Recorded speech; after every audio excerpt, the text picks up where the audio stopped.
Eu não sei se você já se fez essa pergunta, mas olhando para o preço da Petrobras hoje, ali na casa dos seus 23, R$ 24, e olhando para o passado, que já chegou a ser cotada a mais de R$ 40, será que hoje é uma oportunidade de comprar a Petrobras? Será que aqueles dividendos de mais de 50% eles podem em algum momento se repetir, considerando que o petróleo ele está ainda assim em altos preços? E claro, será que alguns investidores grandes, institucionais, não aqui do Brasil ou até mesmo aqui do Brasil, estão investindo nessa empresa? Então, se você quer saber tudo isso, fique comigo para logo após o evento.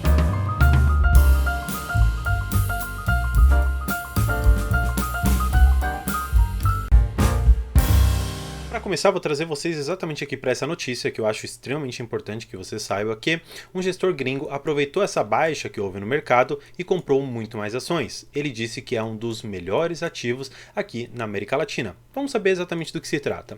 Aqui, esse senhor é o Rajiv Jain, presidente e diretor da Invest GQG Partners. Ele disse basicamente aqui que ele está comprando mais ações da Petrobras. Por que ele fala isso? Aí ele coloca aqui, aí eu vou abrir aspas para ler o que ele disse. A Petrobras é um dos melhores ativos. Acreditamos que no mundo do negócio da energia ela é a melhor. Basicamente, o que ele está querendo dizer aqui? Olha, de todas as empresas relacionadas a petróleo, em relação ao preço e em relação ao risco que existe, ela é uma das melhores. Por quê? Existem outras empresas, especialmente norte-americanas, que são extremamente interessantes na parte de petróleo, que pagam dividendos, que não têm um risco governamental, que têm um risco corporativo extremamente baixo, porque existe um compliance muito importante e forte lá dentro, mas ele coloca uma outra questão que é muito interessante para nós. O quê? Que eles podem estar perdendo alguma coisa. Realmente, eles podem não estar olhando, por exemplo, para um risco político tão forte como o que está ocorrendo hoje. E talvez eles possam, em certa maneira, estar perdendo um determinado dinheiro porque eles investiram nessa empresa conforme o tempo foi passando. Eles provavelmente compraram ali na casa dos seus R$ 30, foram talvez abaixando o preço e enxergando que é uma empresa boa. Só que ele coloca o quê? Mas a ação é 3 vezes o lucro, com dividendo de 30%, que ele fala que muito medo está sendo precificado. Olha, isso daqui eu tenho que concordar com ele e ao mesmo tempo mostrar algo que eu acho extremamente importante para você. Primeiro, o medo sim nessas ações estatais, especialmente as brasileiras, elas estão realmente precificadas. Vamos pegar, por exemplo, Petrobras, vamos pegar Banco do Brasil, vamos pegar qualquer outra empresa que tenha ingerência estatal, Sanepar, por exemplo, CEMIG. Então, quando você tem o dedo do governo aqui no Brasil, isso sim é um risco e que nós sabemos que o preço das ações acaba refletindo esse medo dos investidores. Por quê? Existe uma certa insegurança, uma insegurança jurídica, no sentido de que você tem um determinado panorama e em cima desse panorama você estabelece preços e o preço que aquele ativo deve valer. Então, imagine o seguinte, você coloca, por exemplo, numa Sanepar. Você fala, olha, considerando que nós temos uma lei hoje que diz que o reajuste tarifário vai ser de 6% ao ano. Tá bom, nós temos um panorama já estabelecido por lei. Aí, acontece, por exemplo, uma nova eleição, o governador pode chegar lá e falar, olha, não concordo mais com essa forma de revisão tarifária e a revisão ela cai por terra. Só vai existir a revisão agora quando eu aprovar uma lei que eu diga que vai haver essa revisão. Todo aquele panorama que eu havia construído em cima de uma política de remuneração dos acionistas e da própria empresa caiu por terra. Então esse é o risco que existe no Brasil. Vamos pegar exatamente agora a Petrobras.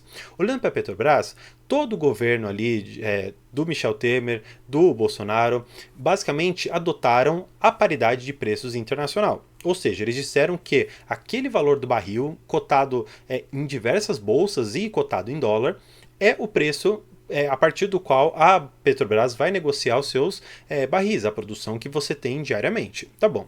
Só que o que acontece? Chegou o governo Lula, e sem entrar numa questão política, por favor, eu quero apenas trazer um marco histórico para que a gente entenda em que governo que isso aconteceu e para que a gente entenda, talvez, uma questão de fundo que existe por detrás. No governo Lula, essa questão da paridade do preço foi muito questionada, tanto é que no Congresso Nacional algumas pessoas estão levantando ali a bandeira de que os lucros distribuídos pela Petrobras são muito grandes e que isso afeta negativamente a população. Existem outras pessoas que dizem, olha, nós temos que abrasileirar a Petrobras, nós temos que tirar essa paridade de preço e colocar para dentro do nosso petróleo, para dentro do pré-sal, que é o que mais a Petrobras se beneficia, o valor realmente brasileiro. Então nós temos que negociar isso em real. Só que acontece, eu fiz um outro vídeo que eu vou deixar aqui no card para vocês, explicando o que pode acontecer com o fim do PPI, que é essa paridade de preço internacional. Então eu convido vocês para assistir. Olhando especificamente aqui, portanto, para o que foi posto nessa reportagem aqui, que existe realmente um medo por detrás, existe um medo que o PPI ele caia por terra. Só que aí o que acontece? E vou trazer vocês novamente aqui para a tela. Existe uma questão muito importante que ele coloca aqui, basicamente, que existem outras ações que ele gosta, mas ele coloca isso daqui, que essa daqui é a parte que eu achei mais interessante. Na verdade, estamos otimistas com o que está acontecendo na América Latina, e ele basicamente está falando muito aqui do Brasil. Porque assim, se você gosta de China, compra Brasil. Por quê? Porque a China continuará consumindo todas essas commodities. Algumas pessoas acham até engraçado, mas falam que o Brasil ele é a fazendinha do mundo, e basicamente é, porque todas as commodities mais importantes, como soja, milho, algodão, também minério de ferro, junto com Vale, com o Semin, que são empresas muito fortes, Petrobras, nós temos a 3R Petróleo, nós temos a Enalta, nós temos diversas outras empresas que exportam a commodity. Nós temos também, para não esquecer delas, a celulose, temos a Suzano, temos a Irani, temos a Klabin. Então, o Brasil, basicamente, é o produtor de diversas das principais commodities que nós temos e ele é um grande exportador de todas elas. Afinal de contas, as empresas, quando veem que existe uma possibilidade de exportar parte da sua produção e dolarizar a sua receita, é muito importante e muito interessante para eles, porque, afinal de contas, quando você vende no mercado interno, vamos supor assim, você vende a R$1 e quando você coloca isso para o mercado externo e você vende a $1, esse $1 para nós significa alguma coisa em torno de R$5. Então você aumenta muito a sua receita potencialmente. E ele enxerga desta maneira que a Petrobras ela tem uma avenida de crescimento muito grande.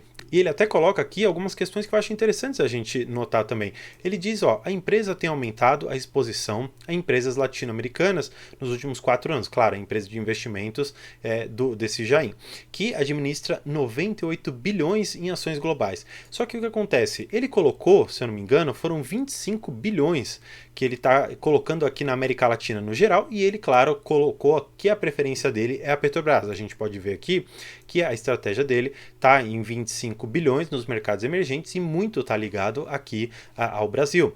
Enxergando aqui essa outra parte que ele coloca a respeito da pressão que o Lula tem em relação às questões políticas relacionadas ao preço do petróleo, do PPI, tudo isso para ele não passa de um ruído político, não passa de um motivo que o mercado está subprecificando a Petrobras, dizendo, olha, nós estamos pagando por tudo que tem aqui dentro 3 vezes o seu lucro e estamos pagando quase que abaixo ali do seu valor patrimonial. E isso, para este investidor, que claro, é um investidor muito grande, afinal de contas ele gere quase 100 bilhões de dólares, é extremamente importante que você saiba, porque para nós, uma movimentação dentro da Petrobras, de nós conseguirmos, por exemplo, alterar o preço, é extremamente improvável. Afinal de contas, nós sabemos quantos milhões são negociados por dia dentro da Petrobras. Só que, quando você tem um investidor institucional mantendo o preço fixo, mantendo o preço firme em determinado patamar, mostrando que chegou a um determinado valor, a um determinado preço que está tão barato que ainda que ocorra um risco político, ainda que ocorra um risco de alteração do preço, isso não vai ser um motivo para sair da ação, não vai ser um motivo para eu fugir da Petrobras. Tanto é que ele coloca algumas questões que eu acho importantes você olhar, que aqui o CEO da Petrobras, depois que ele foi anunciado, foi, vamos dizer assim, uma pessoa que acalentou um pouco o mercado. Por quê? Ele disse diversas vezes que ele pretende fazer alguns investimentos. Ele quer fazer investimentos na parte de energia eólica e ele quer fazer alguns outros investimentos na Petrobras, mantendo aquele plano de investimento que já foi anunciado, que se eu não me engano é de 2024 para 2027. Claro, mantendo um pouco do plano de investimentos que já existe para 2023. Só que aí o que ele coloca? Depois que a poeira baixar, para a petrolífera estatal, ou seja, para a Petrobras, que está no centro das atenções, tudo mais, nós teremos um alto potencial de valorização da empresa. Por quê? Ele diz, basicamente, que todo esse risco político E esse medo que existe é apenas uma poeira que foi levantada, porque por detrás de tudo isso existe uma empresa sólida, existe uma empresa bastante protegida. Tanto é que ele inicia a entrevista dizendo uma das principais coisas, que a Petrobras tem um risco de interferência, mas essa interferência está no passado. Por que ele coloca que está no passado? Porque eu, particularmente, enxergo que o maior medo dele hoje, deste investidor, seja uma questão ligada à corrupção. Corrupção essa que ocorreu em governos passados e que talvez não aconteçam mais por conta talvez de uma fiscalização muito mais eficiente, talvez sabendo do histórico do governo que já aconteceu na gerência e na gestão da Petrobras, mas o mais importante é que ele enxerga que esse risco está no passado e ainda assim que o PPI ele possa estar momentaneamente em risco, isso pode ser que venha a ser alterado no próximo governo. Não estou querendo dizer, claro, que o Lula ele não vai ser reeleito. Na verdade, para mim isso não é uma questão importante. O mais importante é que, se a Petrobras, ela ainda que por um determinado período, fique com o PPI um pouco travado, ou talvez ela se desprenda do PPI, pode ser que no próximo governo nós voltemos para o PPI, e finalmente a Petrobras volte a dar lucros ou aumente ainda mais os seus lucros. Talvez, portanto, em razão desse risco político, seja o momento ideal para acúmulo de cotas, para acúmulo dessa ação, para que você consiga, no médio e longo prazo, um retorno bastante importante. Agora, o que eu mais acho interessante você ter como mensagem final desse vídeo, eu acho que essa é a opinião que realmente importa, enxergue um portfólio de investimentos de uma maneira complexa. Complexa no sentido de que você precisa ter diversas coisas lá dentro. Primeiro, você precisa ter ações, fundos imobiliários, BDRs, ETFs ou até ações internacionais, criptomoedas, que sejam, ao seu ver, mais seguras.